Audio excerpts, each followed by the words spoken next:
Hey guys, welcome back or to the channel. This is 803 Garage, and I'm going to talk to you about how to install your winter tires by changing your summer tires out. And when you're lifting your vehicle, make sure that you chalk your tires. That way it doesn't roll away on you when you're lifting it up. Now the jack point is going to differ on every vehicle. Sometimes you lift by the pinch welds, sometimes you lift by the frame. It all depends on what kind of vehicle you have. It will say in the owner's manual where it is safe to lift your vehicle, so check that. Now we're going to take a look over the tools that we have. I have my socket set, my torque wrench, the hammer there, the rubber hammer, the impact, anti-seize, a kneeling mat, obviously the winter and summer tires, the jack itself, and anything else that I may or may not need, like a tire gauge and a fill plus a compressor. So right here, and I'm going to have some people say that this is wrong. I decided to lift the vehicle up by its rear axle. Some people will be against that, some people will be for that. You can also lift your vehicle up by your pinch welds, but I suggest having something to lift it up with, like a hockey puck with some rubber, with the rubber cut out in the middle of it. That way it goes around the pinch weld and you won't wreck the pinch weld itself. Now, I typically only lift up the tire a couple inches off the ground. I would test it by being able to spin it, and at this point I will remove said tire with my impact, and every lug nut per vehicle will be different. Everything's on a different spec, and I take all the lug nuts off, take the tire off, and at this point, once the tire is removed, I mark it from which part of the vehicle I took it off. As you see here, the tire is still a bit stuck, so now I got to use my mallet to take the tire off.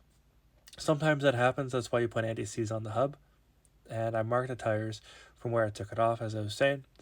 And I put anti-seize on the axle studs and the hub itself, and I check the brakes to see how they're doing, the rotors, anything like that. Make sure everything's actually in its place, the wear patterns. If there's anything out of the ordinary, I look at it and see if it needs to be repaired. If it's supposed to be that way, obviously it's not out of the ordinary, and we're good to go to continue on. Now, if the brakes and everything all check out, there's nothing wrong with the suspension, nothing wrong around that area, I'll put the tire back on, and I will hand tighten the lug nuts. And I'll tighten them as far as I can go. Sometimes I'll take the socket itself and put it on the lug nut and tighten it by hand, and that way you take out the accidental cross threading, and that does happen. I've seen it happen. Then you have to rethread the axle stud. Hopefully you can. If you can't, that means you got to pop it out, put a new axle stud in. And when you're tightening your wheel back onto the hub with the lug nuts, you want to do it in a star pattern. It's a little difficult if you only have 4 axle studs, but still same pattern, like top to bottom, left to right kind of deal. So you got to just do it diagonally, and you're good to go. And then at this point, once you have everything set back into place, and you've torqued down your lug nuts to your axle studs, you want to make sure that you torque them to your vehicle's specifications. Some vehicles are 80 foot-pounds, some vehicles are 120 foot-pounds. It all depends. Some people have vehicles that are higher than that. So you just make sure you check that. Then you take down your off your jack.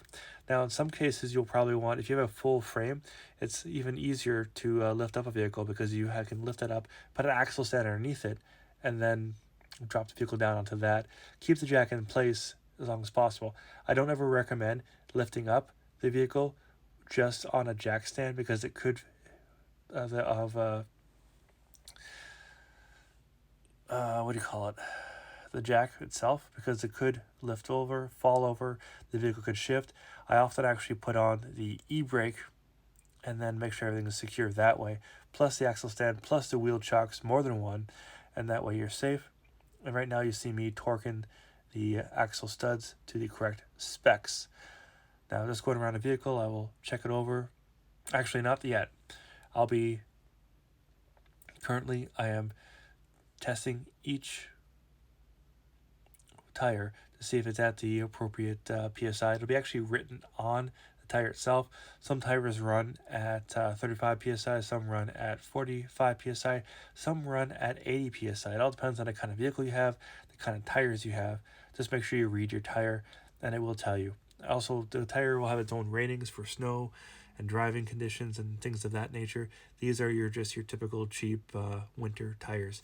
And the reason why you have winter tires is because the rubber has a bit of a silicone compound to it where it'll heat up in wintertime, giving you the ability to have more traction and the ability to cut through the snow faster and easier than an all-season tire, which will harden in the cold weather. So thanks for watching. Hope you found this helpful, and I'll catch you guys in the next one. Peace.